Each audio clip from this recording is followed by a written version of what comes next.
중국도 앞서 아시아 지역에 이거 작은 나토를 만들려는 것이다 이러면서 좀 불편한 기색을 드러냈었는데 그렇죠. 중국 입장에서는 아주 불편하죠. 그렇죠. 이게 나토와 비교했을 때 한미일 3국이 협력하는 게 어떤 의미가 있습니까? 네, 이제 나토와 비교를 하는 게 이제 국가 간의 협력체의 범위, 수준 이런 거를 볼 때 이제 차이는 있습니다. 나토는 한마디로 말해서 군사 동맹입니다. 예. 가장 수준이 높은 국가 간의 협력이고 거기는 31개국이 가입이 된 대규모 다자 안보 군사 동맹인데 지금 한미일 협력체는 군사 동맹이라고 볼 수 있는 여지는 없습니다. 군사 동맹이라고 하면 어느 일방이 다른 나라의 침략을 받으면 자기가 침략받은 것을 간주해서 도와준다. 이런 문구가 들어가야 되는데 그런 문구는 없습니다.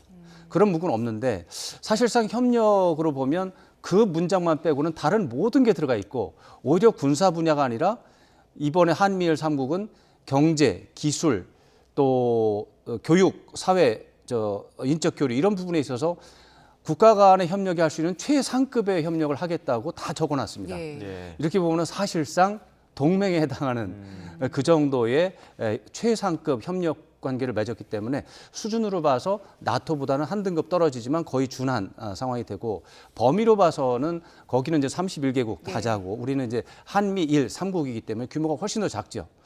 그런 차원에서 나토보다는 이제 좀 어떻게 보면 한 단계 낮다고 볼 수 있는데 그러나 지금 보면 그렇고 미국이 갖고 있는 외교 전략 구상이 있어요. 미국은 이 한미일 3국 협력체를 지금과 같은 한미 협력체를 만들기 위해서 20년 이상 노력했습니다. 20년 이상 노력해서 결국 오매불망 꿈에 그리던 외교 목표를 달성한 게 이번 상황인데 왜 그러냐? 1999년에 한미일 3국 그 협력체가 있었어요. 그걸 티콕이라고 하는데 티콕 협의를 통해서 한 3, 4년 동안 하다가 이게 한일 간에 마찰이 생기면서 중단이 됐습니다. 예. 그때 미국이 안 되겠다. 이 한미일 간의 협력체를 만들고 더 큰 나토 같은 협력체를 만들어야 되겠다라고 하는 꿈을 그때부터 꾸게 된 겁니다. 그런데 그게 매번 한일 간의 어떤 문제 때문에 이제 무산이 된 거죠. 가장 대표적인 게 2015년 한일 위안부 합의입니다. 그게 바로 오바마 행정부에서 한 거고 그때 바이든 대통령이 부통령으로서 적극적으로 개입하던 그 프로젝트가 바로 한일 관계 개선이었습니다.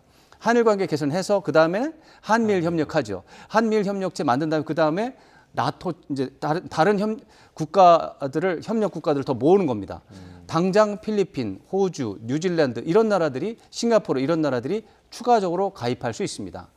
거기다가 조금 더 나가면 인도네시아라든가 베트남이라든가 인도 이런 나라들도 가입할 수 있습니다. 예. 그러면 한미일 3국 협력체가 인도 태평양 10개국 협력체로 발전할 수 있는 토대가 첫 번째 퍼즐이 맞춰진 겁니다. 다음 퍼즐로 가면 나토와 유사한 다자 군사 동맹 됩니다. 예. 그게 미국의 꿈인 거고 최종적인 목표인 거죠. 근데 그동안 그게 20몇 년 동안 안 되다가 이번에 됐기 때문에 미국으로서는 뭐 그야말로 사흘 낮밤을 울어도 시원찮을 만큼 기쁜 상황입니다.